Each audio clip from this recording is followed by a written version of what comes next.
72세 이정분 씨가 식탁에 혼자 앉아 있습니다. 오늘 손자 생일이에요. 우리 준호 생일 축하해. 혼잣말로 중얼거렸습니다.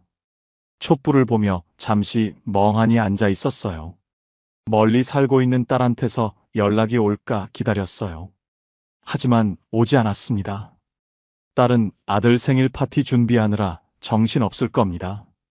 정분 씨는 혼자 초를 불어 껐습니다. 케이크를 한 입 베어 물었어요. 달았습니다. 하지만 눈물이 났습니다. 이게 내가 바라던 노년인가? 이 질문 앞에서 정분 씨는 그날 밤 한참을 울었습니다. 여러분도 혹시 지금 이런 마음이신가요? 통장을 보면 연금 80만 원, 관리비 내고 병원비 내고 밥값 쓰고 나면 남는 게 거의 없으세요. 이 돈으로 언제까지 살 수 있을까? 혼자 아프면 어떡하지? 하는 불안이 밤마다 찾아오십니까? 2025년 통계청 자료를 보면 지금 우리나라 65세 이상 1인 가구가 210만 가구입니다. 그중 여성 독거노인이 145만 명이 넘어요. 평균 소득은 월 95만 원도 안 됩니다. 이정분 씨만의 이야기가 아니라는 거죠. 그런데 정분 씨는 달라졌습니다. 여전히 혼자 살고, 여전히 연금은 80만 원이고, 여전히 외로워요. 하지만 지금은 이렇게 말할 수 있게 됐습니다. 그래도 오늘을 살아냈어요. 그래도 괜찮아요. 무엇이 정분 씨를 바꿔놓았을까요? 오늘 이 이야기를 끝까지 들으시면 여러분도 답을 얻으실 거예요. 이정분 씨는 서울 변두리의 오래된 아파트에 살고 있습니다. 20평 남짓한 작은 집이에요. 남편과 함께 30년을 살았던 집입니다. 거실, 방 2개, 작은 부엌, 그게 전부예요. 3개월 전까지만 해도 남편과 함께 살았습니다. 45년을 함께한 사람이었어요. 그런데 어느 날 갑자기 남편이 쓰러졌습니다. 심장마비였어요. 아침까지만 해도 멀쩡했는데 오후에 갑자기 쓰러졌습니다. 119를 불렀지만 이미 늦었어요. 병원에 도착했을 때는 이미 숨이 끊어진 후였습니다. 너무 갑작스러웠어요. 마지막 인사도 못했습니다. 여보, 사랑해 한마디도 못했어요. 장례를 치르는 내내 정분 씨는 멍했습니다. 이게 꿈인지 현실인지 구분이 안 됐어요. 자식들이 와서 위로했지만 귀에 들어오지 않았습니다. 장례가 끝나고 모두 떠났습니다. 정분 씨는 혼자 남았어요. 그때부터 지옥 같은 시간이 시작됐습니다. 처음 한 달은 정말 견디기 힘들었어요. 아침에 눈을 뜨면 옆자리가 비어 있었습니다. 45년 동안 아침마다 곁에 있던 사람이 없었어요. 습관적으로 여보 일어나 하고 말을 걸다가 아무도 대답이 없다는 걸 깨닫고 울었습니다. 밥을 하려고 부엌에 가면 2그릇 준비하다가 멈췄어요. 이제 한 그릇이면 충분합니다. 그게 너무 서러웠어요. 식탁에 혼자 앉아서 밥을 먹으면 목이 메어서 넘어가지 않았습니다. 그래서 자주 굶었어요. 먹기 싫었습니다. 혼자 먹는 밥이 맛없었어요. 저녁이 되면 더 외로웠습니다. 남편이 있을 때는 저녁에 같이 TV를 봤어요. 드라마 보면서 이야기하고 뉴스 보면서 투덜거리고 그렇게 시간을 보냈습니다. 하지만 이제 혼자 TV를 봅니다. 재미없어요. 그냥 소리를 듣기 위해 틀어놓는 거예요. 집이 너무 조용하면 무서우니까요. 밤이 가장 힘들었습니다. 침대에 누우면 옆자리가 너무 텅 비어 있었어요. 이불을 덮어도 따뜻하지 않았습니다. 혼자 자는 게 이렇게 외로운 줄 몰랐어요. 45년 동안 옆에서 같이 잤는데 이제 그 자리가 비었습니다. 가끔 손을 뻗어봤어요. 습관적으로 옆을 더듬습니다. 하지만 아무도 없어요. 차가운 이불만 만져집니다. 그럴 때마다 눈물이 났어요. 왜 나를 두고 먼저 갔어? 나는 어떻게 살라고 원망도 했습니다. 화도 났어요. 하지만 소용없었습니다. 남편은 돌아오지 않았어요. 잠을 자려고 눈을 감으면 남편 생각이 났습니다. 같이 살았던 45년이 주마등처럼 지나갔어요. 젊었을 때, 결혼했을 때, 아이를 낳았을 때, 힘들었던 순간들, 행복했던 순간들, 그 모든 기억이 떠올랐습니다. 그러다 새벽이 됐어요. 제대로 잠을 못 잤습니다. 자식들은 가끔 전화했습니다. 엄마, 괜찮아? 물어봤어요. 정분 씨는 응, 괜찮아 하고 대답했습니다. 괜찮지 않았지만 괜찮다고 했어요. 자식들 걱정시키기 싫었으니까요. 자식들도 각자 삶이 있습니다. 아들은 회사 다니느라 바쁘고 딸은 애들 키우느라 바빠요. 어쩌다 주말에 한 번 전화하는 게 전부입니다. 명절에 한 번, 생일에 한 번 보는 게 고작이에요. 그나마도 바쁘면 못 와요. 손자 생일날도 연락이 없었습니다. 정분 씨는 서운했어요. 하지만 말하지 않았습니다. 애들도 힘들다는 걸 아니까요. 그럴 때마다 정분 씨는 깨달았습니다. 결국 나는 혼자구나 라고요. 혼자 사는 건 외로운 것만이 아니었습니다. 돈 문제도 있었어요. 이정분 씨는 매달 연금 80만 원을 받습니다. 남편이 직장 생활을 했기 때문에 받을 수 있는 유종연금이에요. 80만 원도 정말 감사합니다. 처음에는 괜찮을 줄 알았습니다. 혼자 쓰니까 돈이 덜 들 거라고 생각했어요. 하지만 착각이었습니다. 혼자 살아도 돈은 비슷하게 듭니다. 관리비는 똑같아요. 아파트 관리비는 사람 수와 상관없이 나옵니다. 매달 13만 원씩 나가요. 전기세, 가스비, 수도세, 인터넷 요금 합치면 6만 원 정도 됩니다. 휴대폰 요금은 2만 5천 원이에요. 여기까지만 해도 21만 5천 원입니다. 4분의 1이 넘는 돈이 고정비로 나갑니다. 그 다음은 식비예요. 혼자 먹으니까 돈이 덜 들 줄 알았는데 그것도 아니었습니다. 재료를 조금만 사도 비쌉니다. 혼자 먹을 만큼만 사려고 해도 마트에서 파는 건 대부분 2인분 이상이에요. 김치도 작은 거 사면 비싸고 야채도 조금만 사면 비쌉니다. 그래서 남편 있을 때랑 비슷하게 듭니다. 한 달에 25만 원 정도 들어요. 병원비도 만만치 않습니다. 정분 씨는 고혈압 약을 먹고 있어요. 무릎도 안 좋아서 정형외과에 다닙니다. 한 달에 병원비가 8만 원 정도 나가요. 여기저기 다 쓰고 나면 남는 게 25만 5천 원입니다. 여기에 갑자기 돈 들어갈 일이 생기면 큰일입니다.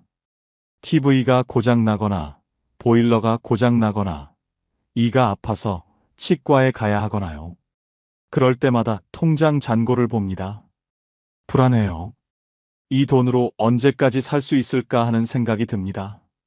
정분 씨는 매일 아침 가계부를 씁니다. 어제 뭘 샀는지, 얼마 썼는지 다 기록해요. 계산기를 두드립니다. 이번 달은 얼마나 남았나 확인합니다. 조금이라도 아끼려고 노력해요. 전기를 아끼려고 낮에는 불을 안 켭니다. 창문으로 들어오는 햇빛만으로 지내요. 겨울에는 보일러를 최소한으로만 틉니다. 춥지만 참아요. 옷을 껴입으면 되니까요. 외식은 꿈도 못 꿉니다. 편의점 도시락도 사치예요. 집에서 해먹는 게 제일 싸니까요. 옷도 안 삽니다. 입던 옷 입으면 돼요. 어차피 만날 사람도 없으니까요. 이렇게 아껴도 불안합니다. 이렇게 살아서 뭐가 남나 하는 생각이 들 때도 있어요. 하지만 어쩔 수 없습니다. 이게 현실이에요. 그렇게 2달을 보냈습니다. 외롭고 불안하고 무기력한 날들이었어요. 아침에 눈을 떠도 할 일이 없었습니다. TV 보고 밥 먹고 또 TV 보고 그게 전부였어요. 친구도 별로 없었습니다. 평생 남편하고만 살았으니까요. 남편이 친구였어요. 이웃들과도 친하지 않았습니다. 인사만 하는 사이였어요. 그래서 말할 사람이 없었습니다. 하루 종일 말 한마디 안 하는 날이 대부분이었어요. 목소리를 잊어버릴 것 같았습니다. 그래서 가끔 혼잣말을 했어요. 오늘 뭐 먹지? 날씨 좋네. 배고프네 이런 말들을 혼자 중얼거렸습니다. 그렇게라도 하지 않으면 정말 미칠 것 같았어요. 그러던 어느 날이었습니다. 비가 왔어요. 우산도 없었고 갈 곳도 없었습니다. 그냥 집에만 있기 싫었어요. 답답했습니다. 정분 씨는 우산 없이 밖으로 나갔습니다. 비를 맞으며 걸었어요. 어디로 가는지도 모르고 그냥 걸었습니다. 한참을 걷다가 건물 하나가 보였어요. 노인복지관이었습니다. 예전에 지나가면서 본 적은 있는데 들어가 본 적은 없었어요. 비를 피할 겸 안으로 들어갔습니다. 로비가 따뜻했어요. 안내 데스크에 직원이 있었습니다. 어르신, 무엇을 도와드릴까요? 친절하게 물었어요. 정분 씨는 그냥 비 좀 피하려고요 하고 대답했습니다. 직원이 웃으며 말했어요. 지금 3층에서 특강이 있어요. 노년학 강사님이 오셨는데 들어보시는 것도 좋을 것 같아요. 정분 씨는 별 생각 없이 고개를 끄덕였습니다. 3층 강당으로 올라갔어요. 어르신들이 여럿 앉아 계셨습니다. 정분 씨는 맨 뒷자리에 조용히 앉았습니다. 강사가 앞에서 이야기하고 있었어요. 50대 정도 되어 보이는 여자 강사였습니다. 여러분, 외로우시죠? 강사가 물었습니다. 어르신들이 고개를 끄덕였어요. 정분 씨도 모르게 고개를 끄덕였습니다. 강사가 말했어요. 외로움은 없앨 수 없습니다. 하지만 견딜 수는 있어요. 어떻게요? 구조를 만드는 겁니다. 하루의 구조를요? 정분 씨는 귀를 기울였습니다. 조선시대 실학자 정약용 선생님을 아십니까? 이분은 18년 동안 유배 생활을 하셨어요. 가족과 떨어져서 혼자 지내셨습니다. 그런데 이분이 어떻게 견디셨을까요? 매일 똑같은 일을 하셨어요. 아침에 일어나서 세수하고, 책을 읽고, 글을 쓰고, 산책하고, 저녁에 일기를 썼어요. 매일 똑같이요. 그게 이분을 지켰습니다. 정약용 선생님은 이런 말씀을 하셨어요. 하루를 헛되이 보내지 말라. 이 말씀의 의미는 거창한 일을 하라는 게 아니에요. 오늘 하루를 성실하게 사는 겁니다. 밥 잘 먹고, 산책하고, 사람 만나고, 그것만으로도 하루를 헛되지 않게 보내는 거예요. 정분 씨는 가슴이 뜨거워졌습니다. 강사가 계속 말했어요. 정약용 선생님은 또 이런 말씀을 하셨어요. 사람은 의지할 곳이 많을수록 마음이 불안해진다. 자식한테 기대하면 불안합니다. 자식이 연락 안 하면 서운하고 찾아오지 않으면 섭섭해요. 하지만 기대하지 않으면 어떻게 될까요? 오히려 편해집니다. 연락 오면 고맙고 안 와도 괜찮아요. 그게 자유예요. 정분 씨는 눈물이 났습니다. 그 말이 너무 가슴에 와닿았어요. 강연이 끝났습니다. 어르신들이 일어나서 나갔어요. 정분 씨는 한참 동안 자리에 앉아 있었습니다. 손에는 강연 유인물이 쥐어져 있었어요. 외로움은 없애는 게 아니라 구조를 만드는 겁니다. 그 문장이 적혀 있었습니다. 정분 씨는 그날 집으로 돌아와서 생각했습니다. 나도 하루를 만들어야겠다. 다음 날 아침 정분 씨는 평소보다 일찍 일어났어요. 시계를 봤습니다. 7시였어요. 매일 7시에 일어나자 하고 결심했습니다. 침대에서 일어나 창문을 열었어요. 신선한 공기가 들어왔습니다. 심호흡을 3번 했어요. 천천히 숨을 들이마시고 내쉬었습니다. 그리고 부엌으로 가서 따뜻한 물을 한 잔 마셨습니다. 이게 오늘 첫 번째 일이야 하고 생각했어요. 밥을 했습니다. 혼자 먹을 밥이지만 정성껏 차렸어요. 죽을 끓이고 김치를 담았습니다. 식탁을 깨끗이 닦고 그릇을 예쁘게 놓았어요. 혼자 먹지만 정성껏 차렸습니다. 식탁에 앉아서 천천히 먹었어요. 내가 나를 위해 밥을 해먹는구나 하고 생각하니 조금 뿌듯했습니다. 밥을 다 먹고 설거지를 했어요. 그릇을 닦으면서 생각했습니다. 오늘은 또 뭘 하지? 은행에 가기로 했어요. 통장 정리를 해야 했습니다. 옷을 입고 밖으로 나갔어요. 은행까지 걸어갔습니다. 10분 정도 걸렸어요. 은행에 도착해서 번호표를 뽑았습니다. 기다리다가 순서가 됐어요. 창구로 갔습니다. 젊은 은행원이 앉아 있었어요. 어르신, 무엇을 도와드릴까요? 친절하게 물었습니다. 정분 씨는 통장 정리 좀 하려고요 하고 말했어요. 은행원이 통장을 받아서 확인했습니다. 어르신, 잔액이 얼마 안 남으셨네요. 비상금 통장 하나 만드시는 게 어떠세요? 조금씩이라도 모으시면 마음이 편하실 거예요. 정분 씨는 잠시 생각했습니다. 그럴까요? 네, 한 달에 3만 원씩만 넣으셔도 1년이면 36만 원이에요. 작은 돈이지만 모으시면 마음이 든든하실 거예요. 정분 씨는 고개를 끄덕였어요. 그럼 만들어주세요. 비상금 통장을 만들었습니다. 첫 입금으로 3만 원을 넣었어요. 통장을 받아들고 나오면서 정분 씨는 조금 마음이 가벼워졌습니다. 매달 3만 원씩 모으자 하고 생각했어요. 은행을 나와서 집으로 돌아오는 길에 동네 슈퍼에 들렀습니다. 정분 씨는 이 슈퍼에서 늘 장을 봤어요. 슈퍼 주인은 60대 정도 되어 보이는 아저씨였습니다. 어르신, 어서 오세요. 오늘은 뭐 하세요? 주인이 밝게 인사했어요.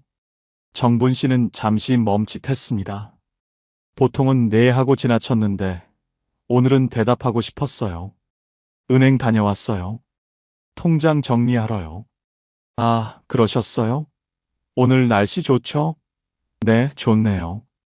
짧은 대화였지만 정분 씨는 마음이 따뜻해졌습니다. 누군가와 말을 나눈다는 게 이렇게 좋은 일인지 몰랐어요. 필요한 것 몇 가지를 샀습니다. 계산하면서 주인이 말했어요. 어르신, 자주 오세요. 반가워요. 정분 씨는 웃으며 네, 그럴게요 하고 대답했습니다.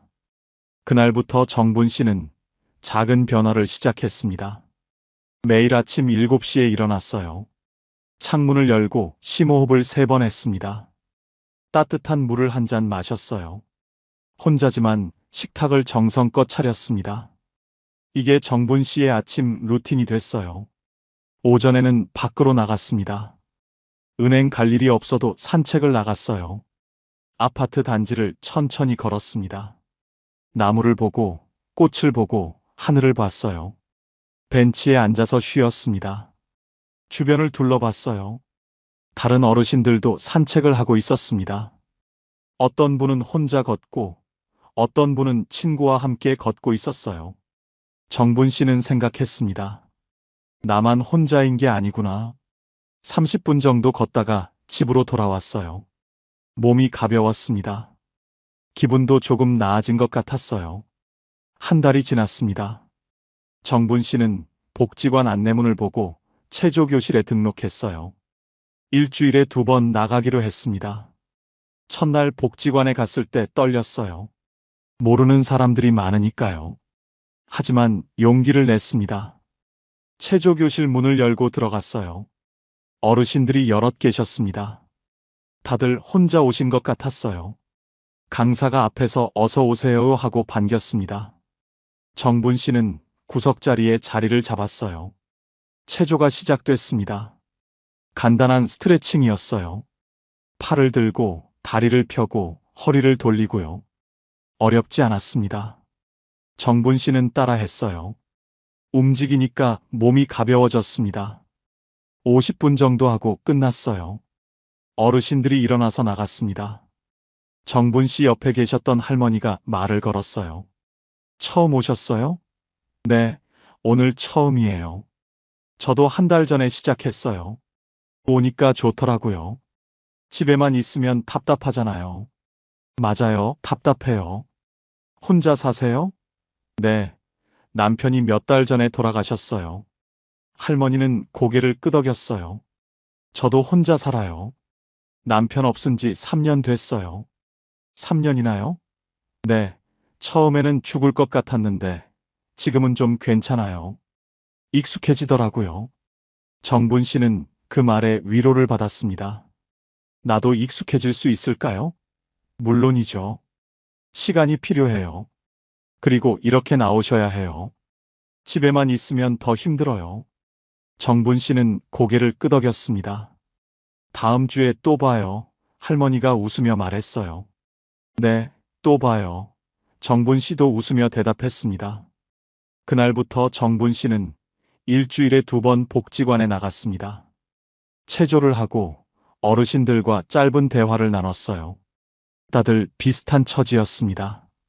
남편을 먼저 보낸 분, 자식이 멀리 사는 분, 혼자 사는 분들이었어요. 하지만 다들 밝았습니다.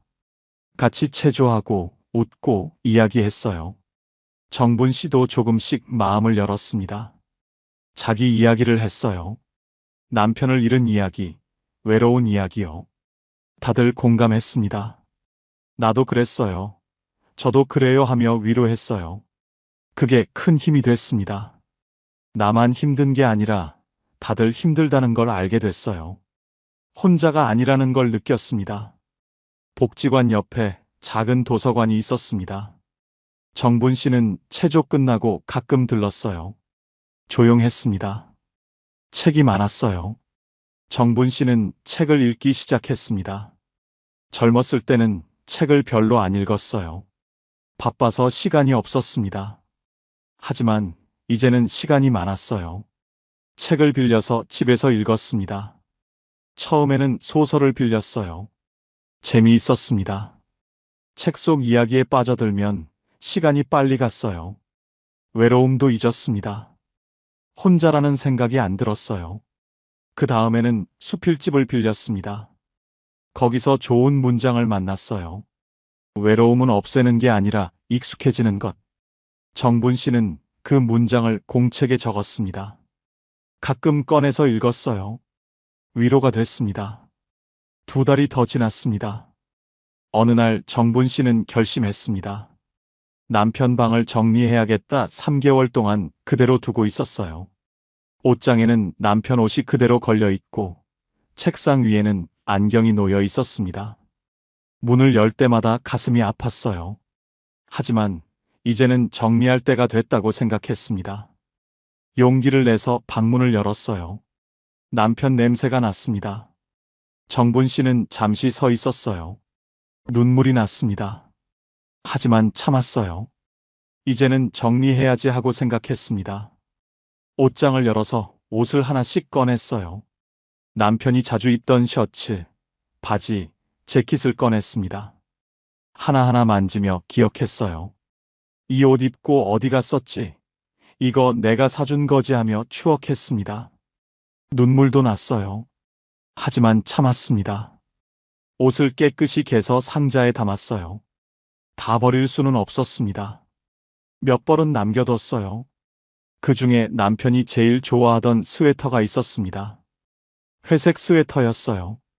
정분 씨는 그 스웨터를 꺼내서 입어봤습니다. 큰 사이즈였지만 따뜻했어요. 남편 냄새가 남아있는 것 같았습니다. 이건 입어야겠다 하고 생각했어요. 남편이 곁에 있는 것 같은 기분이 들었습니다. 책상도 정리했어요. 남편이 쓰던 안경, 수첩, 펜을 정리했습니다. 안경은 케이스에 넣어서 서랍에 넣었어요. 수첩은 펼쳐봤습니다. 남편 글씨가 보였어요. 메모가 적혀 있었습니다. 정분 생일 선물, 병원 예약, 전국 알기 같은 일상적인 메모들이었어요. 정분 씨는 그 글씨를 보며 눈물을 흘렸습니다. 하지만 슬픔만은 아니었어요. 남편이 자기를 생각했다는 게, 자기를 위해 이런저런 신경을 썼다는 게 고마웠습니다. 고마워, 여보하고 혼잣말했어요. 수첩은 책장에 꽂아뒀습니다. 가끔 꺼내서 볼 작정이었어요. 방을 다 정리하고 나니 마음이 조금 가벼워졌습니다. 남편을 지운 게 아니라 남편을 정리한 거라고 생각했어요. 이제 남편은 방에 있는 게 아니라 정분 씨 마음속에 있었습니다. 밥 먹는 것도 달라졌습니다. 예전에는 대충 먹었어요. 밥만 먹거나 라면만 끓여 먹거나 그랬습니다. 하지만 이제는 제대로 차려 먹기로 했어요. 혼자 먹어도 정성껏 차리기로 했습니다. 아침에는 죽을 끓였어요. 야채를 넣고 천천히 끓였습니다. 김치도 담았어요. 식탁을 깨끗이 닦고 그릇을 예쁘게 놓았습니다.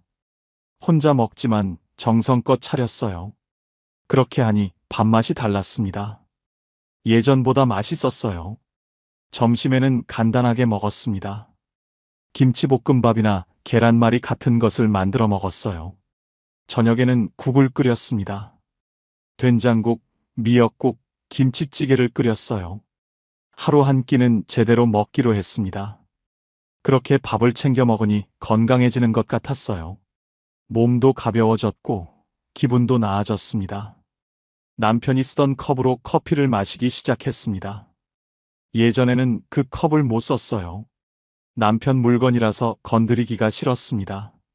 하지만 이제는 썼어요. 그 컵에 커피를 타서 마셨습니다. 처음에는 이상했어요. 남편 컵을 쓰는 게 어색했습니다. 하지만 조금씩 익숙해졌어요. 컵을 손에 들고 있으면 남편이 옆에 있는 것 같았습니다. 여보, 오늘 날씨 좋네 하고 혼잣말 했어요. 남편이 대답은 안 했지만 괜찮았습니다. 정분 씨는 남편이 듣고 있다고 믿었어요. 어디선가 보고 있다고 믿었습니다. 그렇게 생각하니 덜 외로웠어요. 커피를 마시며 창밖을 봤습니다. 하늘이 보였어요. 구름이 흘러갔습니다. 나무가 흔들렸어요. 평범한 풍경이었지만 아름다웠습니다. 이렇게 사는 것도 괜찮구나 하고 생각했어요.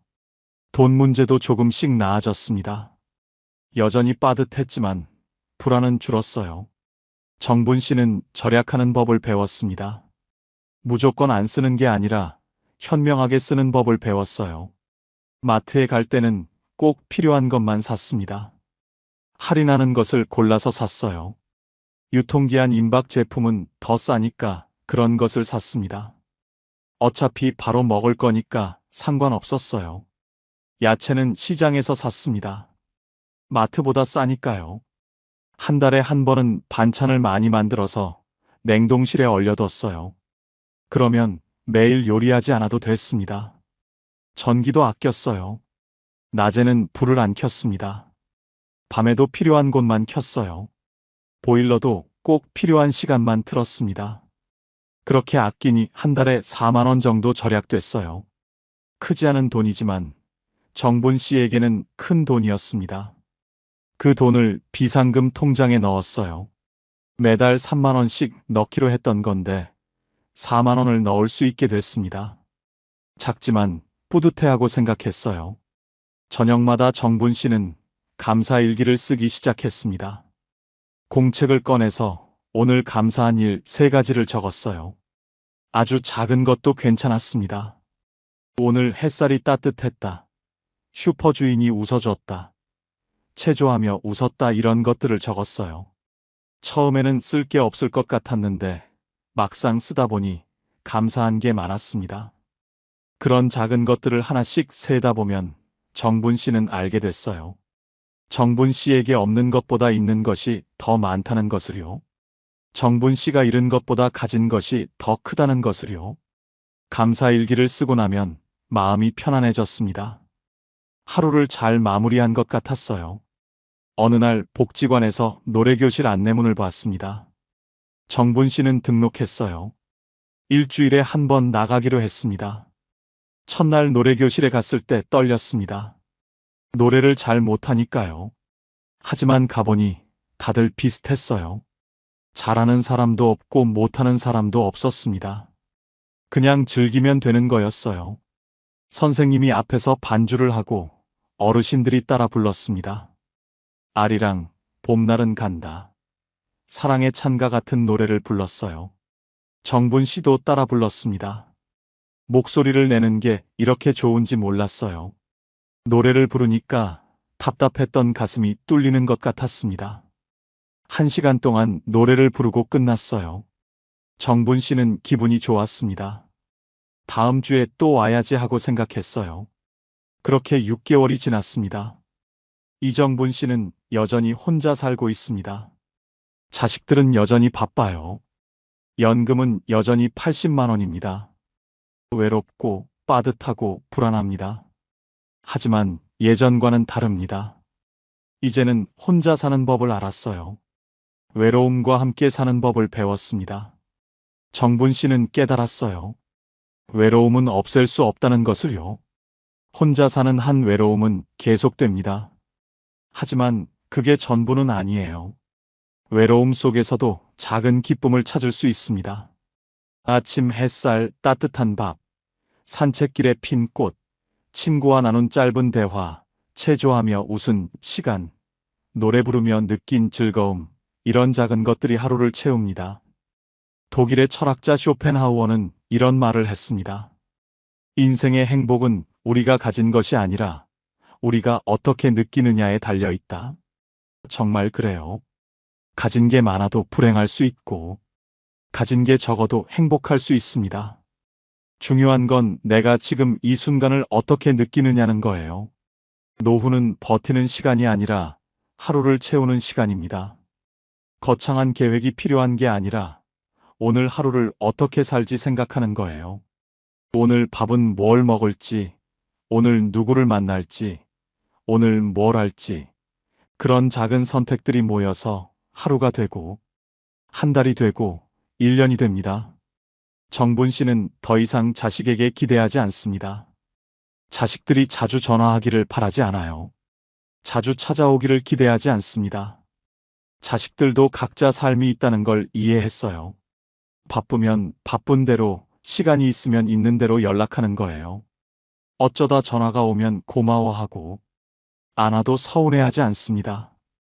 대신 스스로를 돌봅니다. 내가 나를 챙겨요.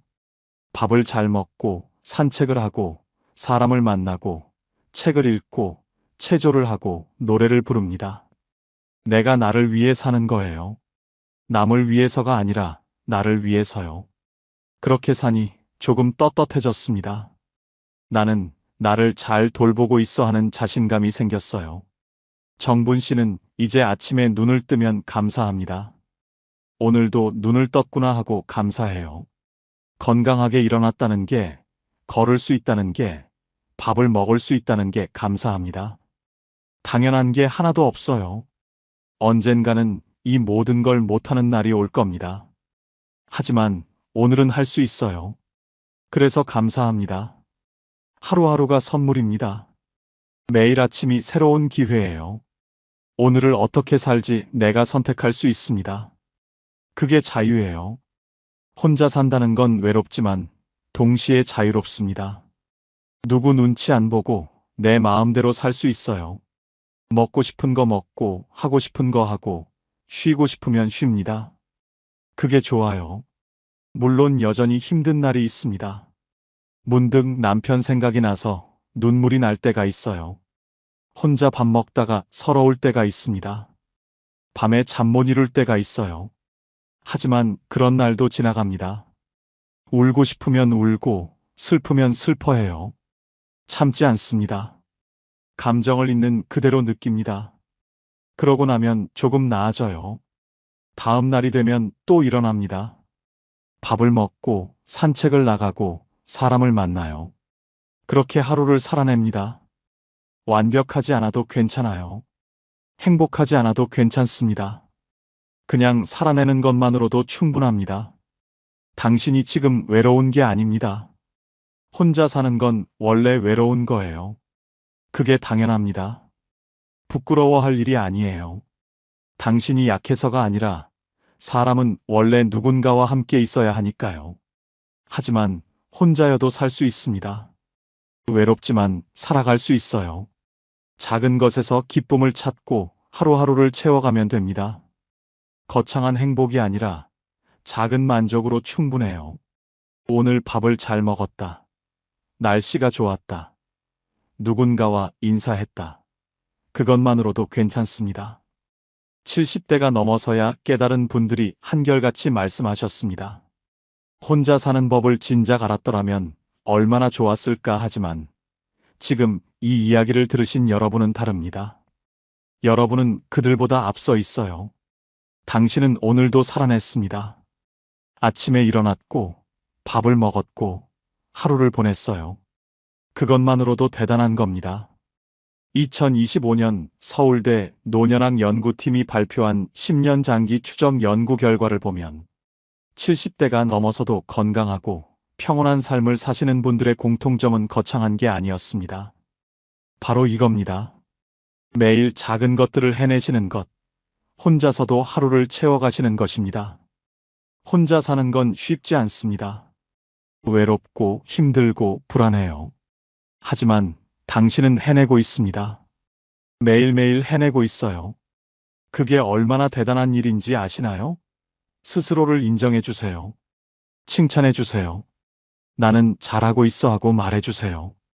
당신은 충분히 잘하고 있습니다. 내일도 눈을 뜰 겁니다. 또 하루가 시작될 거예요. 그 하루를 어떻게 채울지는 당신이 선택할 수 있습니다. 작은 것부터 시작하세요. 창문을 열고 숨을 쉬어 보세요. 심호흡을 3번 해보세요. 따뜻한 물을 한 잔 마셔보세요. 밖으로 나가서 10분만 걸어보세요. 누군가에게 인사해 보세요. 그게 전부입니다. 그렇게 작은 것들을 하나씩 하다 보면 하루가 채워집니다. 10년 후, 20년 후, 당신이 여전히 건강하게 웃고 있을 이유는 바로 오늘 당신이 내린 이 작은 선택들 때문일 겁니다. 오늘을 살아냈으니 내일도 살아낼 수 있어요. 당신은 혼자가 아닙니다. 많은 사람들이 당신과 같은 하루를 살고 있습니다. 외롭지만 그래도 살아가고 있어요. 우리는 함께 살아가고 있습니다. 고맙습니다. 오늘 이 이야기를 들어주셔서 고마워요. 당신의 하루가 조금이라도 덜 무겁기를, 당신의 내일이 조금이라도 더 따뜻하기를 바랍니다. 당신은 소중한 사람입니다. 살아있다는 것만으로도 축복이고 의미가 있어요. 오늘도 내일도 당신이 무사하기를 진심으로 응원합니다. 지금까지 황금노후였습니다. 감사합니다. 75세 김순자 할머니는 매일 아침 6시에 일어납니다. 커피를 내려요. 베란다에 앉아서 마십니다. 창밖을 봐요. 새들이 지저귀입니다. 할머니가 혼잣말을 해요. 오늘은 뭐 하지? 아, 그림 그려야지. 웃으며 일어납니다. 같은 시각, 같은 동네 77세 박영수 할아버지는 침대에 누워 계십니다. 멍하니 천장을 봐요. 오늘 또 뭐 하고 살지? 애들은 언제 전화하나? 한숨이 나옵니다. TV를 켭니다. 하루 종일 보다가 잠듭니다. 두 분 다 비슷한 나이, 비슷한 재산, 비슷한 건강입니다. 그런데 김순자 할머니는 매일 웃고 박영수 할아버지는 매일 한숨 쉬어요. 차이가 뭘까요? 2025년 한국노년학회가 70세 이상 5,000명을 조사했습니다. 결과가 놀라웠어요. 노년의 팔자 좋은 사람들에게는 10가지 공통점이 있었습니다. 돈이 많거나 자식이 잘난 게 아니었어요. 아주 기본적인 10가지였습니다. 이 중에 7개 이상 있으면 팔자 좋은 사람, 3개 이하면 힘든 노년을 보내고 있었어요. 오늘은 70 넘어서도 매일 웃으며 사는 사람들의 진짜 비밀 10가지를 말씀드리겠습니다. 자, 지금 시작합니다. 첫 번째, 자기 집이 있어 월세 걱정 안 하는 사람입니다. 2025년 통계청 자료에 따르면 70세 이상 노인 중 23%가 월세나 전세로 살고 있습니다. 10명 중 2~3명은 매달 집세 걱정을 한다는 겁니다. 72세 이말순 할머니 이야기를 들려드릴게요. 할머니는 서울 변두리 전세집에서 사십니다. 전세금이 1억 5천만 원이에요. 2년마다 계약 갱신해야 합니다. 작년에 집주인이 전화했어요. 할머니, 다음 달에 계약 만료인데 전세금을 2억으로 올려야 할 것 같아요. 뭐, 5천만 원을 더 내라고? 요즘 시세가 올랐어요. 안 되면 다른 분 구하셔야죠. 할머니는 잠을 못 잤습니다. 5천만 원이 어디 있어요? 여기저기 알아봤어요. 전세금 1억 5천 이하는 다 외곽이었습니다. 병원도 멀고 시장도 멀었어요. 결국 아들한테 손 벌렸습니다. 준현아, 미안한데 전세금이 모자라서 아들이 5천만 원 보태줬어요. 고마웠습니다. 그런데 마음이 무겁습니다. 2년 후 또 올리면 어떡하죠? 그때는 또 누구한테 손 벌려야 할까요? 할머니는 매일 걱정합니다. 밤에 잠을 못 자요. 다음 계약 때는 어떡하지? 스트레스가 쌓입니다.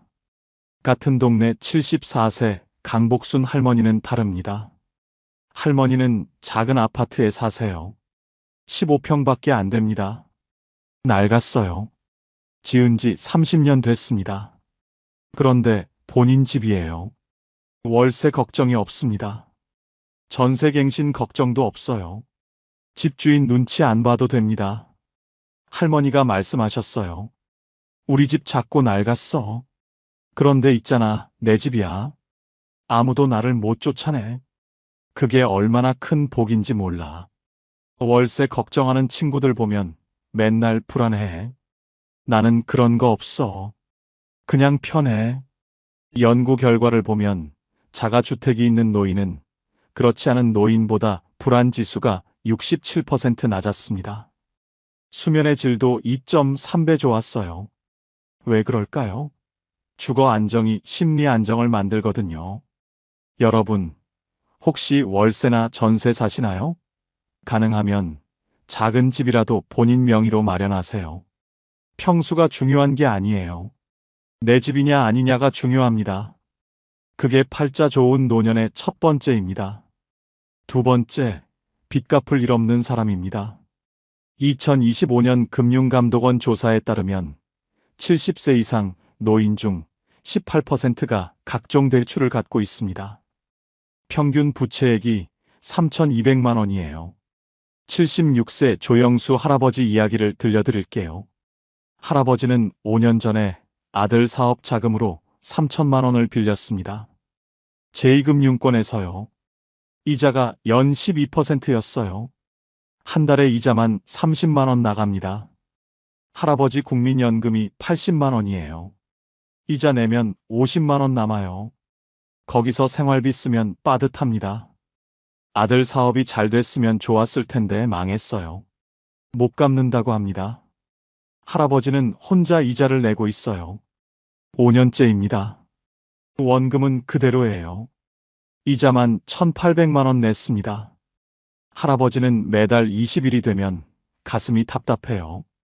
이자 나가는 날이거든요. 이번 달도 또 30만 원 나가네. 언제까지 일해야 하나. 밤에 잠을 못 잡니다. 스트레스가 심해요. 혈압이 올라갔습니다. 약을 먹기 시작했어요. 같은 동네 73세 윤정순 할머니는 다릅니다. 할머니는 빚이 없어요. 카드값도 매달 전액 결제합니다. 할머니 말씀이 뭔지 아세요? 나 가진 거 별로 없어. 그런데 빚이 없어. 그게 복이야. 매달 누구한테 갚을 돈이 없다는 게 얼마나 편한지 몰라. 연구 결과를 보면 무부채 노인은 부채가 있는 노인보다 스트레스 지수가 71% 낮았습니다. 우울증도 58% 적었어요. 수면 장애도 절반이었습니다. 빚이 없으면 마음이 가볍거든요. 여러분, 혹시 빚 있으신가요? 자식 사업 자금, 손주 학자금, 친구 보증.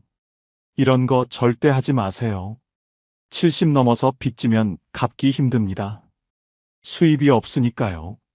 이미 빚이 있으시면 천천히라도 갚으세요. 빚 없는 노년, 그게 팔자 좋은 겁니다. 세 번째, 큰 병 없이 치과만 가도 되는 사람입니다.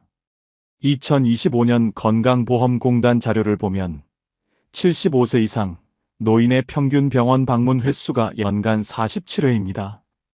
거의 일주일에 한 번 꼴이에요. 그런데 팔자 좋은 노인들은 달랐습니다. 78세 박만수 할아버지 이야기를 들려드릴게요. 할아버지는 당뇨가 있습니다. 혈압도 높아요. 무릎도 안 좋습니다. 매주 병원에 가요. 월요일은 내과, 수요일은 정형외과, 금요일은 안과. 일주일에 3번 병원 갑니다. 약이 10가지예요. 아침에 5알, 저녁에 5알 먹습니다. 약 먹는 게 일입니다. 병원비도 만만치 않아요. 한 달에 20만 원 나갑니다. 약값까지 하면 30만 원이에요. 할아버지는 약 봉지를 보면 한숨이 나옵니다. 내가 이렇게 많이 아프나? 기분이 우울해져요. 같은 동네 76세 최순자 할머니는 다릅니다. 할머니는 큰 병이 없어요. 병원은 1년에 한두 번 검진 갈 때만 가요. 치과는 6개월에 한 번 갑니다. 스케일링 받으러요.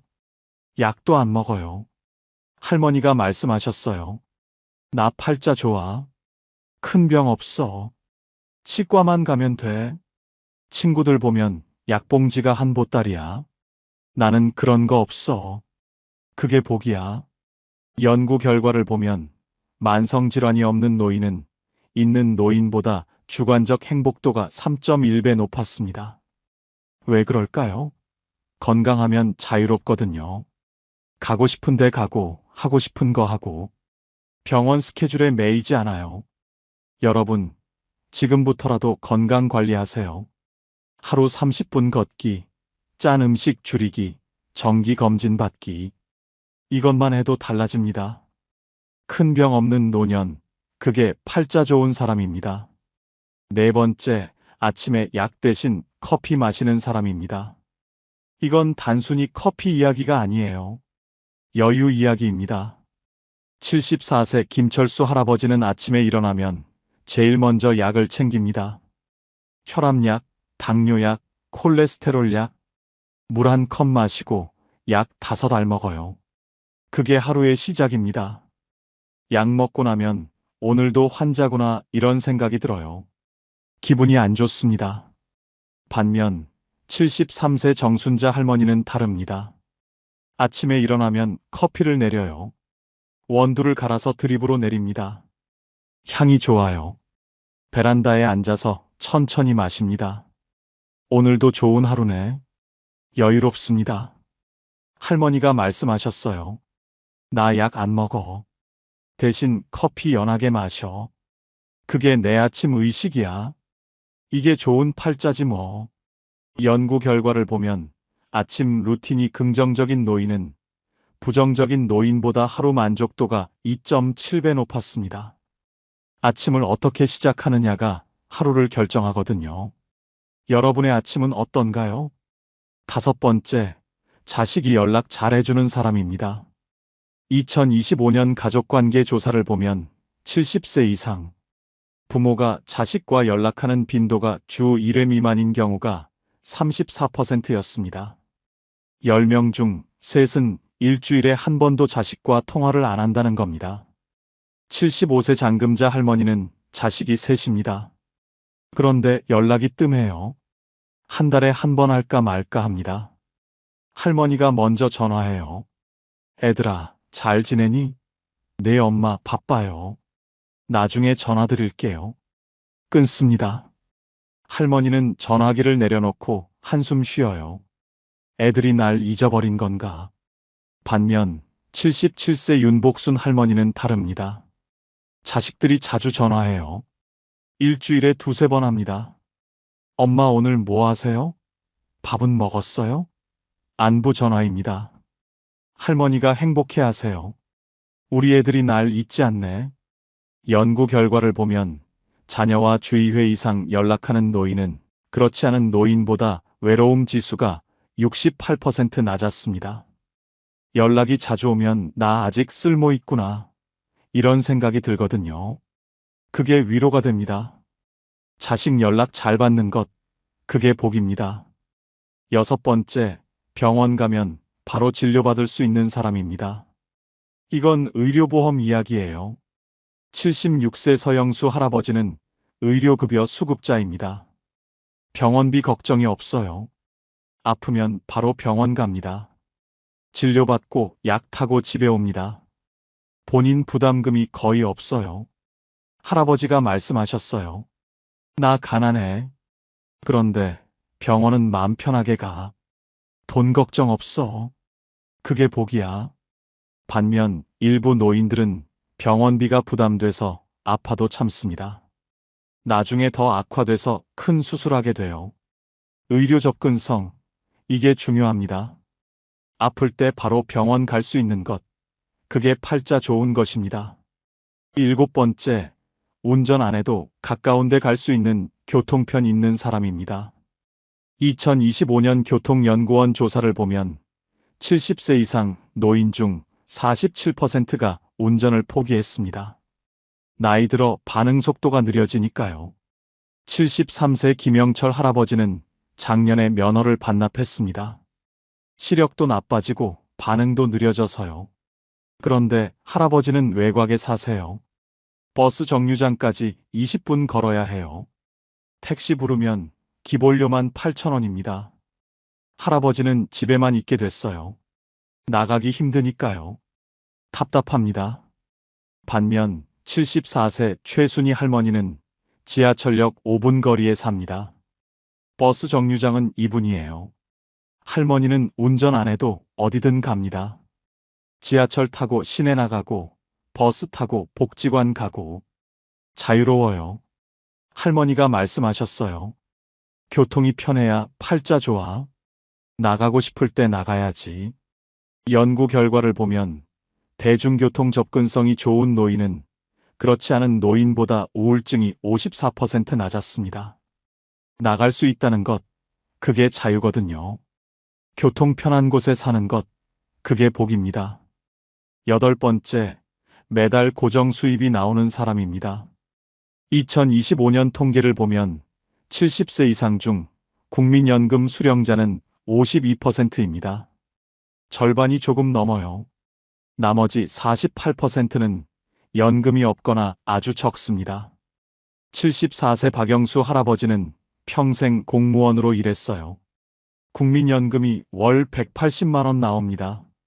매달 20일이 되면 자동으로 입금돼요. 할아버지는 그 돈으로 생활합니다. 자식한테 손 안 벌려요. 당당합니다. 반면 76세 이철수 할아버지는 연금이 없어요. 자영업을 하셔서 국민연금을 제대로 못 냈거든요. 지금은 기초연금 30만 원이 전부입니다. 부족해요.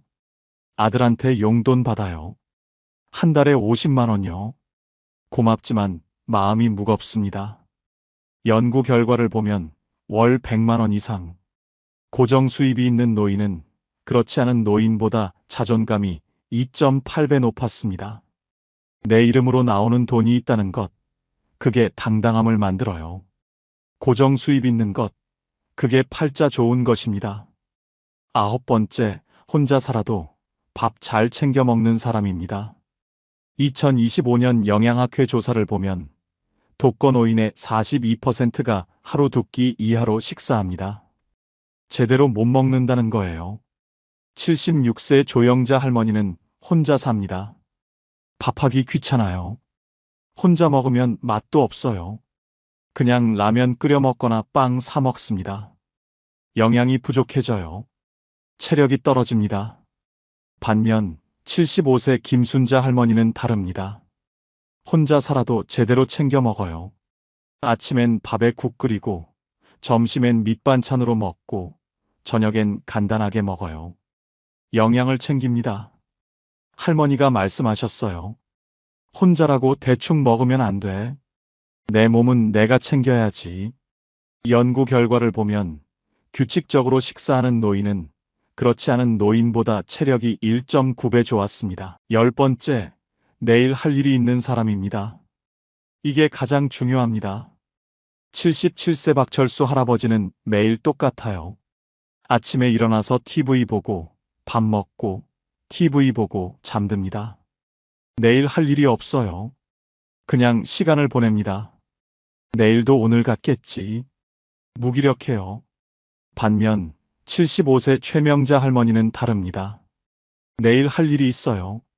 월요일엔 복지관에서 그림 수업, 수요일엔 친구 만나서 등산, 금요일엔 손주 봐주기.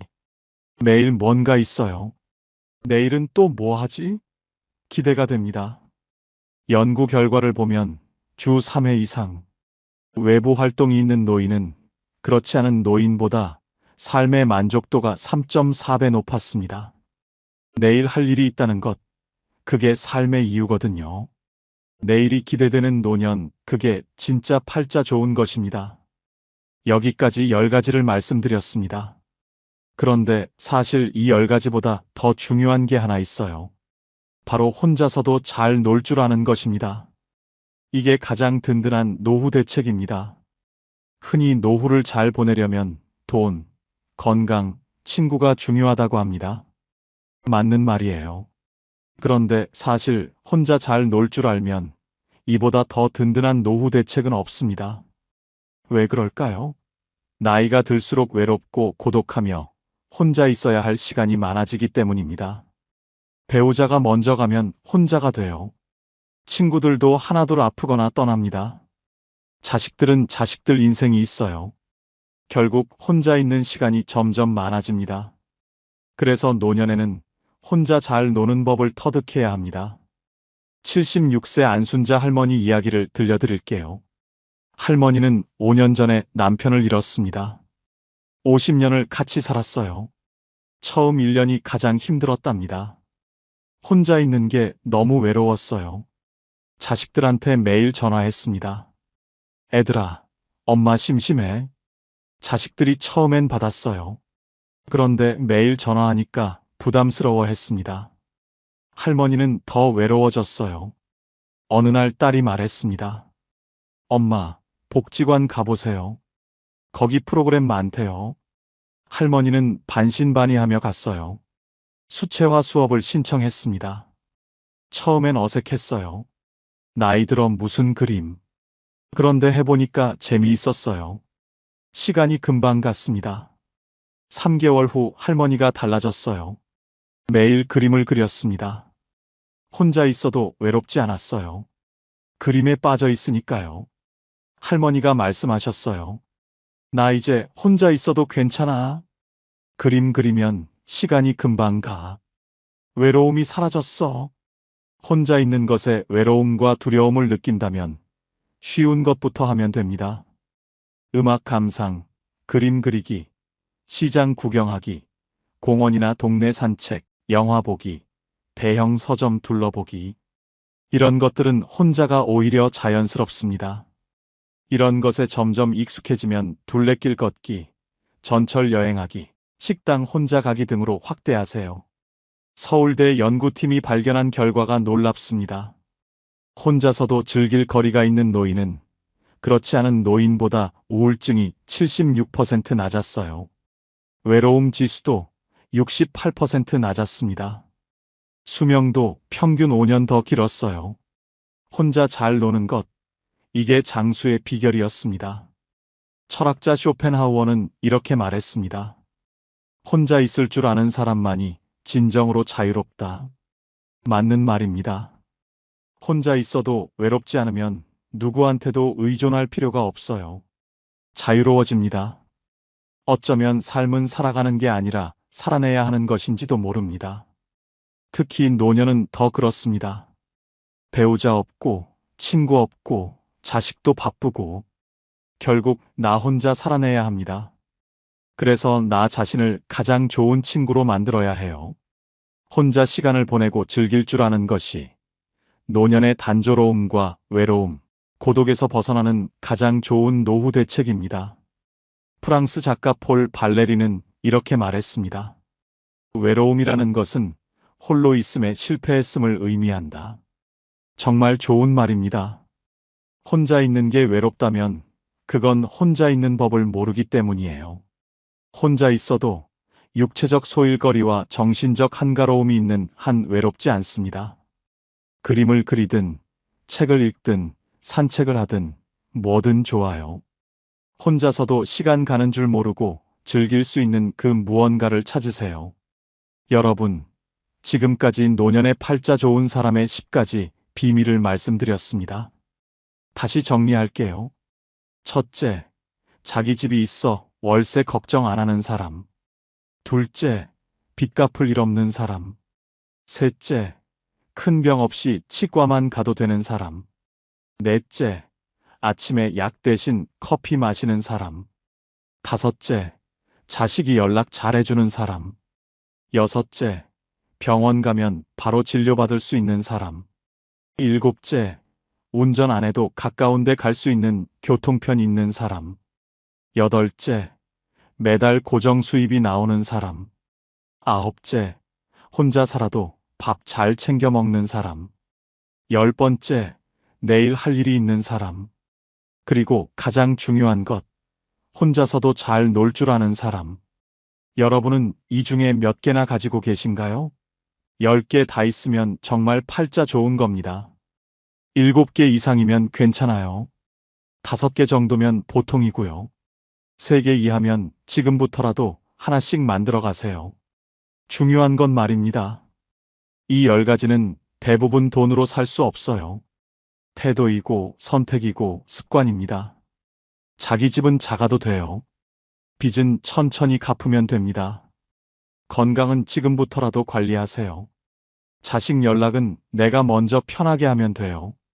고정 수입은 국민연금이든 기초연금이든 뭐든 받으세요. 밥은 혼자라도 잘 챙겨 드세요. 내일 할 일은 작은 것부터 만드세요. 그리고 혼자 노는 법, 지금 당장 배우세요. 쉬운 것부터 시작하세요. 오늘 이 이야기를 들으신 것도 내일 할 일을 찾는 첫걸음입니다. 여러분은 10가지 중 몇 개나 가지고 계신가요? 숫자만 적어주세요. 그리고 혼자서 즐기는 취미가 있으시면 그것도 적어주세요. 여러분의 댓글이 다른 분들께 큰 힘이 될 겁니다. 부디 여러분의 남은 노년이 외로움이 아닌 자유로, 두려움이 아닌 여유로 가득 채워지길 진심으로 바랍니다. 여러분의 팔자는 스스로가 만드는 겁니다. 오늘부터 시작하세요. 제가 응원하겠습니다. 지금까지 황금노후였습니다. 감사합니다. 75세 김순자 할머니는 매일 아침 6시에 일어납니다. 좋아하는 대추차를 끓입니다. 집안에 가득 퍼지는 대추향이 참 좋아요. 베란다에 앉아 대추차를 마시면서 창밖을 봐요. 새들이 지저귀입니다. 할머니가 혼잣말을 해요. 오늘은 뭐 하지? 아, 그림 그려야지. 신난다. 환하게 웃으며 일어납니다. 같은 시각, 같은 동네 77세 박영수 할아버지는 침대에 누워 계십니다. 멍하니 천장만 봐요. 오늘 또 뭐 하고 살지? 애들은 언제 전화하나? 한숨이 나옵니다. TV를 켭니다. 하루 종일 보다가 잠듭니다. 김순자 할머니는 매일 웃고 박영수 할아버지는 매일 한숨만 쉬어요. 두 분 다 나이와 재산, 건강이 비슷합니다. 그런데 한 분은 행복하고 한 분은 우울합니다. 두 분의 차이가 뭘까요? 2025년 한국노년학회가 70세 이상 5,000명을 조사했습니다. 결과가 놀라웠어요. 노년에 행복한 사람들에게는 10가지 공통점이 있었습니다. 아주 기본적인 10가지예요. 오늘은 70 넘어서도 매일 웃으며 행복한 사람들의 진짜 비밀 10가지를 파헤쳐 보겠습니다. 여러분은 몇 개나 가지고 계신지 끝까지 들어보세요. 자, 지금 시작하겠습니다. 첫 번째 비밀, 자기 집이 있어 월세 걱정 안 하는 사람입니다. 2025년 통계청 자료에 따르면 70세 이상 노인 중 23%가 월세나 전세로 살고 있습니다. 10명 중 2~3명은 매달 집세 걱정을 한다는 겁니다. 72세 이말순 할머니 이야기를 들려드릴게요. 할머니는 서울 변두리 전세집에서 사십니다. 전세금이 1억 5천만 원이에요. 2년마다 계약 갱신해야 합니다. 작년에 집주인이 전화했어요. 할머니, 다음 달에 계약 만료인데 전세금을 2억으로 올려야 할 것 같아요. 뭐, 5천만 원을 더 내라고? 요즘 시세가 올랐어요. 안 되면 다른 분 구하셔야죠. 할머니는 잠을 못 잤습니다. 5천만 원이 어디 있어요? 여기저기 알아봤어요. 전세금 1억 5천 이하는 다 외곽이었습니다. 병원도 멀고 시장도 멀었어요. 결국 아들한테 손 벌렸습니다. 아들아, 미안한데 전세금이 모자라서 아들이 5천만 원 보태줬어요. 고마웠습니다. 그런데 마음이 무겁습니다. 2년 후 또 올리면 어떡하죠? 그때는 또 누구한테 손 벌려야 할까요? 할머니는 매일 걱정합니다. 밤에 잠을 못 자요.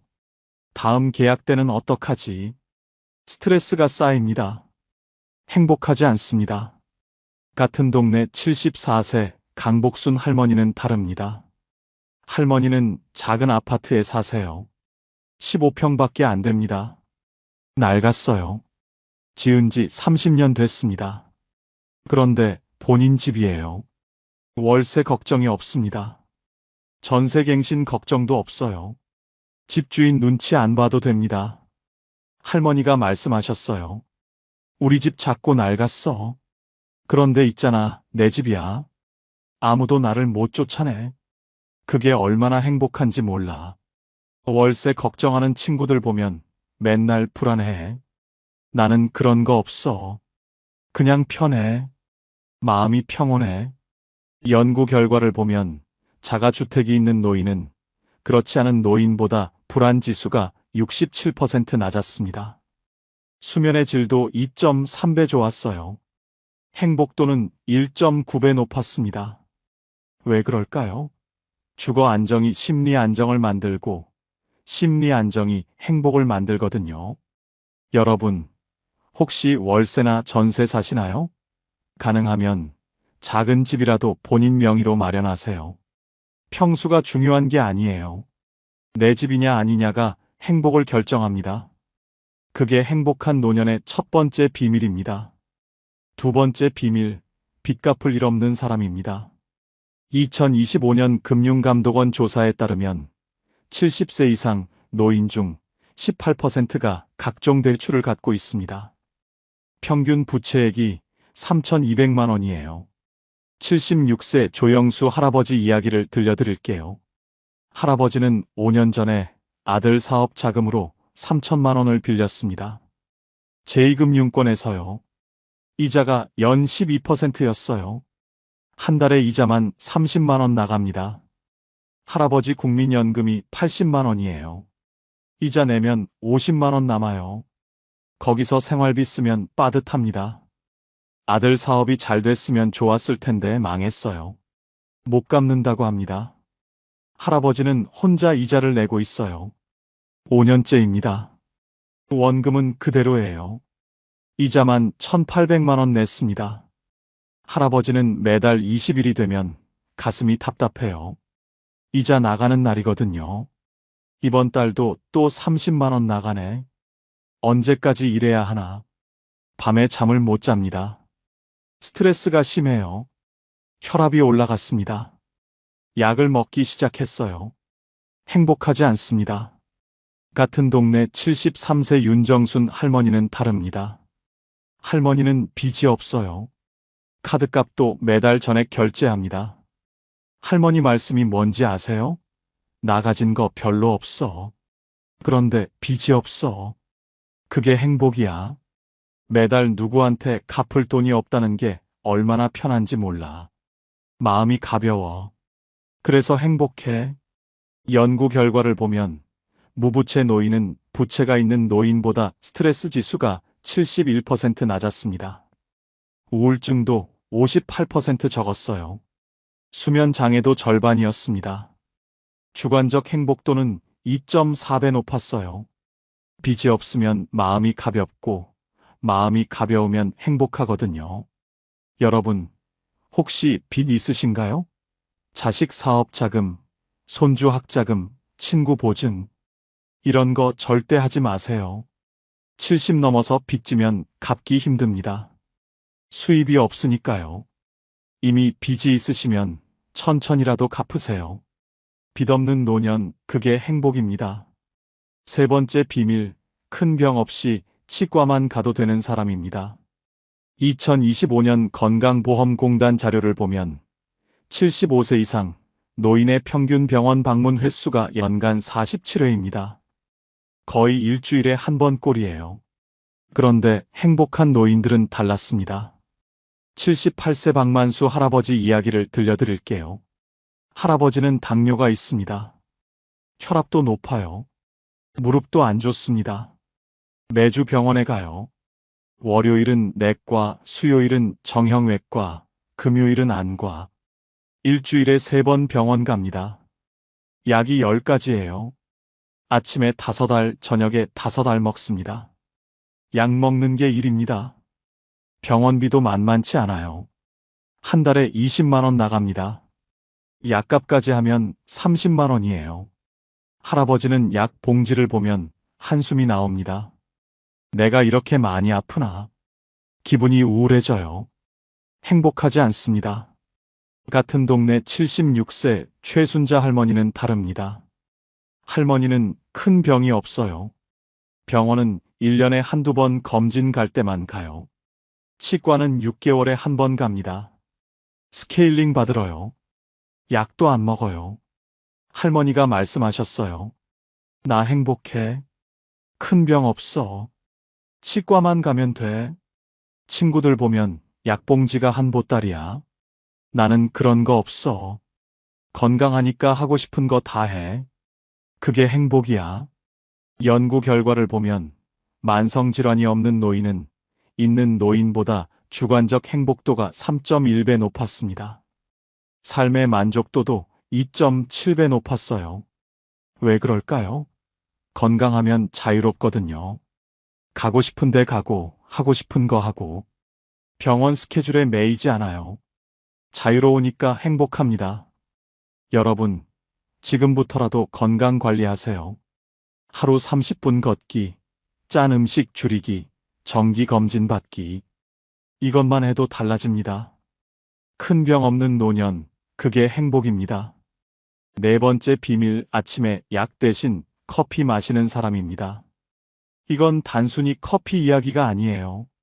여유 이야기입니다. 74세 김철수 할아버지는 아침에 일어나면 제일 먼저 약을 챙깁니다. 혈압약, 당뇨약, 콜레스테롤약, 물 1컵 마시고 약 5알 먹어요. 그게 하루의 시작입니다. 약 먹고 나면 오늘도 환자구나 이런 생각이 들어요. 기분이 안 좋습니다. 하루가 무겁게 시작됩니다. 반면 73세 정순자 할머니는 다릅니다. 아침에 일어나면 커피를 내려요. 원두를 갈아서 드립으로 내립니다. 향이 좋아요. 베란다에 앉아서 천천히 마십니다. 오늘도 좋은 하루네. 여유롭습니다. 하루가 행복하게 시작돼요. 할머니가 말씀하셨어요. 나 약 안 먹어. 대신 커피 마셔. 그게 내 아침 의식이야. 커피 마시면서 창밖 보면 행복해. 연구 결과를 보면 아침 루틴이 긍정적인 노인은 부정적인 노인보다 하루 만족도가 2.7배 높았습니다. 전반적 행복도도 1.8배 높았어요. 아침을 어떻게 시작하느냐가 하루의 행복을 결정하거든요. 여러분의 아침은 어떤가요? 약으로 시작하나요? 커피로 시작하나요? 5번째 비밀, 자식이 연락 잘해주는 사람입니다. 2025년 가족관계 조사를 보면 70세 이상 부모가 자식과 연락하는 빈도가 주 1회 미만인 경우가 34%였습니다. 10명 중 3은 일주일에 한 번도 자식과 통화를 안 한다는 겁니다. 75세 장금자 할머니는 자식이 셋입니다. 그런데 연락이 뜸해요. 한 달에 한 번 할까 말까 합니다. 할머니가 먼저 전화해요. 애들아, 잘 지내니? 네 엄마 바빠요. 나중에 전화 드릴게요. 끊습니다. 할머니는 전화기를 내려놓고 한숨 쉬어요. 애들이 날 잊어버린 건가? 난 필요 없는 사람인가? 외롭습니다. 행복하지 않아요. 반면 77세 윤복순 할머니는 다릅니다. 자식들이 자주 전화해요. 일주일에 2~3번 합니다. 엄마 오늘 뭐 하세요? 밥은 먹었어요? 안부 전화입니다. 할머니가 행복해하세요. 우리 애들이 날 잊지 않네. 내가 아직 소중한 사람이구나. 행복해. 연구 결과를 보면 자녀와 주 2회 이상 연락하는 노인은 그렇지 않은 노인보다 외로움 지수가 68% 낮았습니다. 행복도는 2.1배 높았어요. 연락이 자주 오면 나 아직 쓸모 있구나 이런 생각이 들거든요. 그게 위로가 되고 행복이 됩니다. 자식 연락 잘 받는 것, 그게 행복입니다. 6번째 비밀, 병원 가면 바로 진료받을 수 있는 사람입니다. 이건 의료보험 이야기예요. 76세 서영수 할아버지는 의료급여 수급자입니다. 병원비 걱정이 없어요. 아프면 바로 병원 갑니다. 진료받고 약 타고 집에 옵니다. 본인 부담금이 거의 없어요. 할아버지가 말씀하셨어요. 나 가난해. 그런데 병원은 마음 편하게 가. 돈 걱정 없어. 아프면 바로 가. 그게 행복이야. 반면 일부 노인들은 병원비가 부담돼서 아파도 참습니다. 병원비 아깝다고 참다가 나중에 더 악화돼서 큰 수술하게 돼요. 더 많은 돈이 들고 더 고생합니다. 의료 접근성, 이게 중요합니다. 아플 때 바로 병원 갈 수 있는 것, 그게 행복입니다. 7번째 비밀, 운전 안 해도 가까운 데 갈 수 있는 교통편 있는 사람입니다. 2025년 교통연구원 조사를 보면 70세 이상 노인 중 47%가 운전을 포기했습니다. 나이 들어 반응 속도가 느려지니까요. 73세 김영철 할아버지는 작년에 면허를 반납했습니다. 시력도 나빠지고 반응도 느려져서요. 그런데 할아버지는 외곽에 사세요. 버스 정류장까지 20분 걸어야 해요. 택시 부르면 기본료만 8,000원입니다. 할아버지는 집에만 있게 됐어요.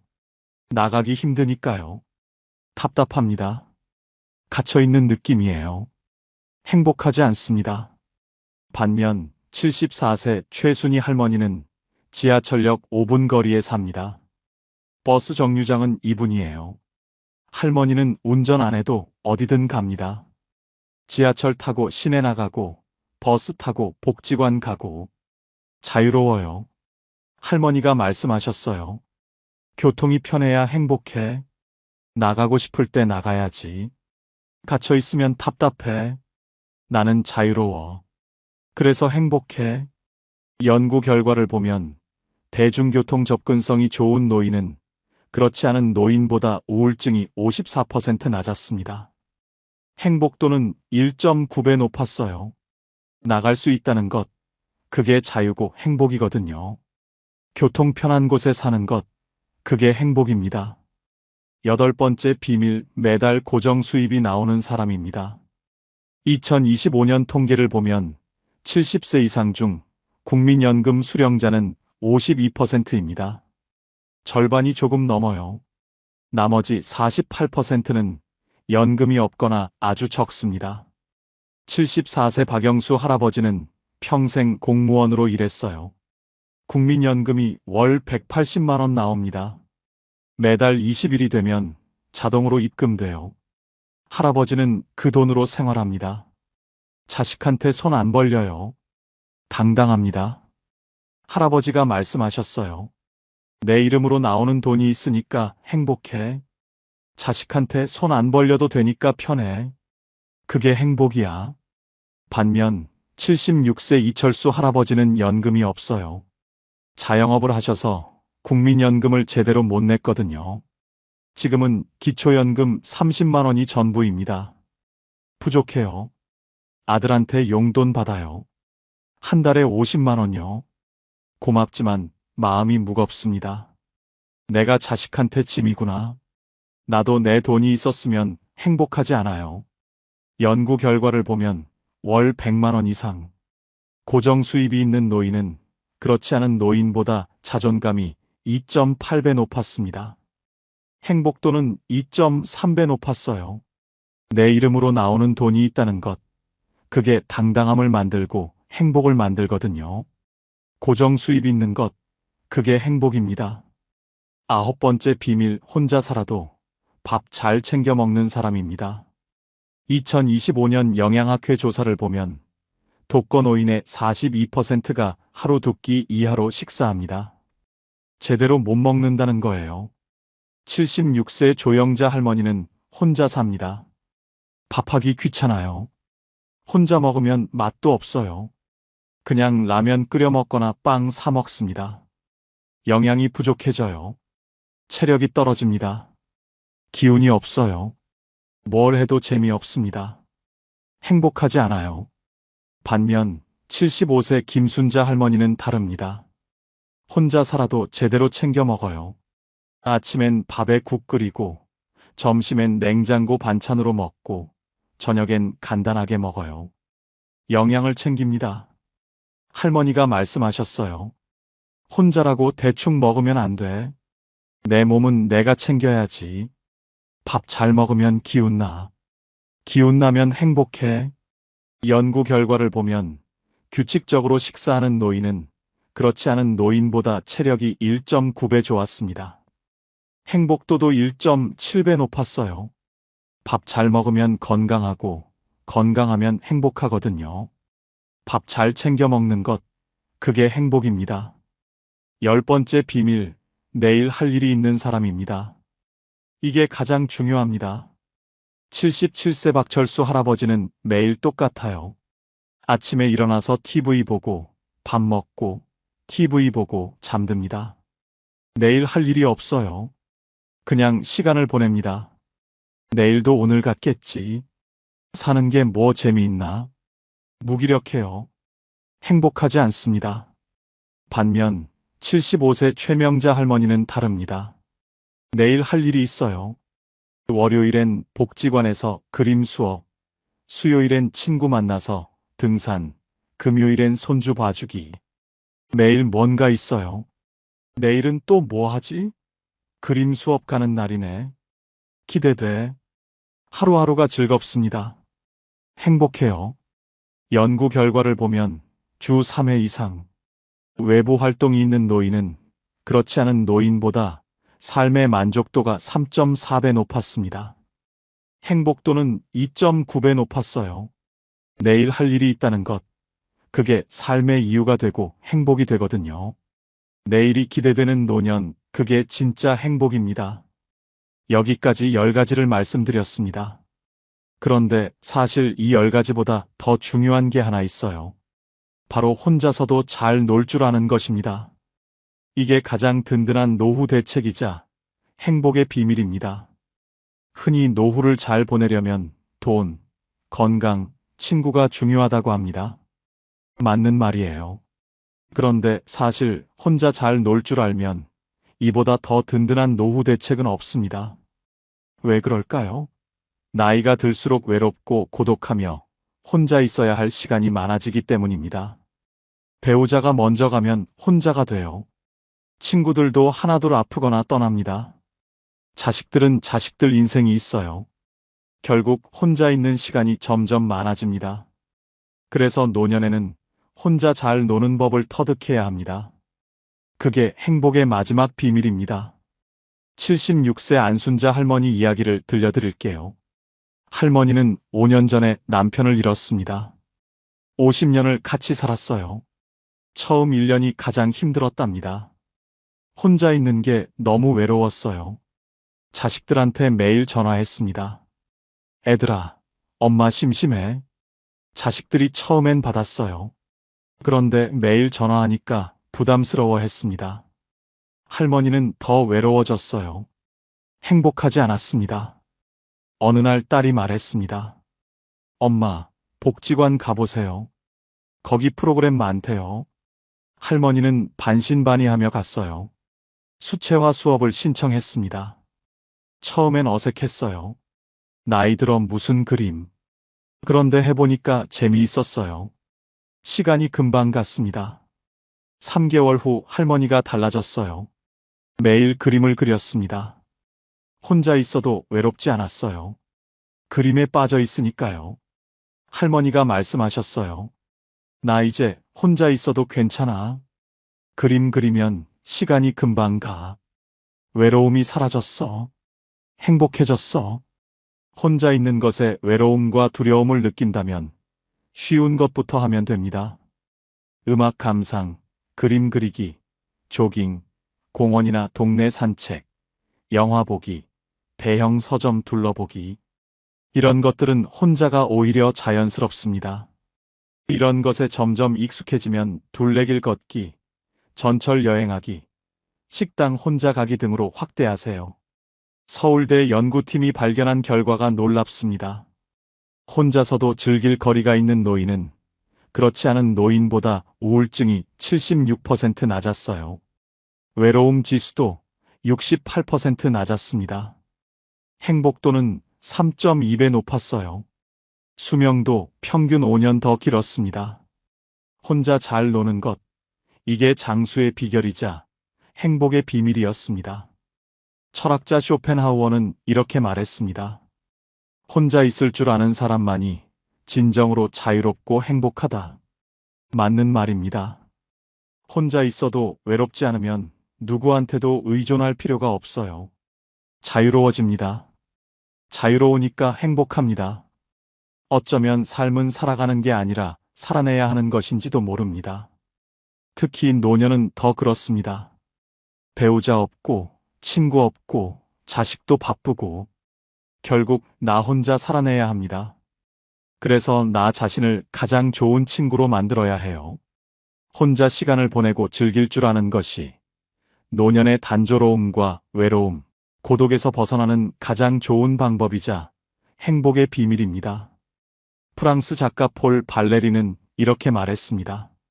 외로움이라는 것은 홀로 있음에 실패했음을 의미한다. 정말 좋은 말입니다.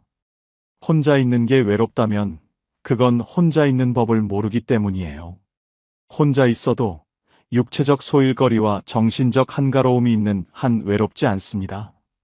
그림을 그리든 책을 읽든 산책을 하든 뭐든 좋아요. 혼자서도 시간 가는 줄 모르고 즐길 수 있는 그 무언가를 찾으세요. 그게 행복입니다. 여러분, 지금까지 70 넘어서도 행복한 사람들의 10가지 비밀을 말씀드렸습니다. 여러분은 이 중에 몇 개나 가지고 계신가요? 10개 다 있으면 정말 행복한 겁니다. 7개 이상이면 충분히 행복해요. 5개 정도면 보통이고요. 3개 이하면 지금부터라도 하나씩 만들어 가세요. 중요한 건 말입니다. 이 10가지는 대부분 돈으로 살 수 없어요. 태도이고 선택이고 습관입니다. 자기 집은 작아도 돼요. 빚은 천천히 갚으면 됩니다. 건강은 지금부터라도 관리하세요. 자식 연락은 내가 먼저 편하게 하면 돼요. 고정 수입은 국민연금이든 기초연금이든 뭐든 받으세요. 밥은 혼자라도 잘 챙겨 드세요. 내일 할 일은 작은 것부터 만드세요. 그리고 혼자 노는 법, 지금 당장 배우세요. 쉬운 것부터 시작하세요. 여러분은 10가지 중 몇 개나 가지고 계신가요? 숫자만 적어주세요. 그리고 혼자서 즐기는 취미가 있으시면 그것도 적어주세요. 여러분의 댓글이 다른 분들께 큰 힘이 될 겁니다. 부디 여러분의 남은 노년이 외로움이 아닌 자유로, 두려움이 아닌 여유로 가득 채워지길 진심으로 바랍니다. 행복은 만드는 겁니다. 오늘부터 시작하세요. 지금까지 황금노후였습니다. 감사합니다.